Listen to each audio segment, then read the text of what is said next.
સ્વર્ગસ્થ ભિક્ષાબા memorial trust દ્વારા અન્નપૂર્ણા ઈશ્વરનો પ્રસાદ કાઉન્ટરનું highway honest hotel ખાતે લોકાર્પણ।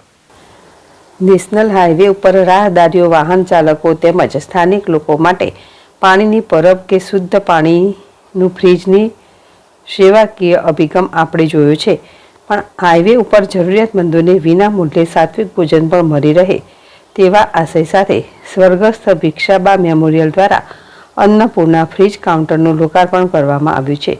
ઉલ્લેખનીય છે કે ટ્રસ્ટની સેવાનો ઉમદા ભાવ સાથે આ સત્કાર્ય થકી હાઈવે ઉપર ભોજનનો ગેરવ્યાજબી બગાડ અટકાવી જોઈતું હોય એટલું જ થાળીમાં લઈ બાકીનું ચોખ્ખું કોઈ જરૂરિયાતમંદ માટે છોડી દેવું તેવી જનજાગૃતિ પણ છે।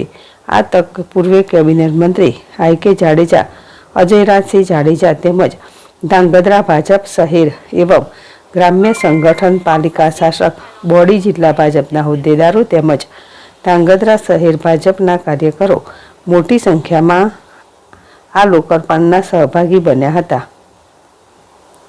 ધર્મેશ રબારી, જેડેશ ટીવી, ધાંગધ્રા।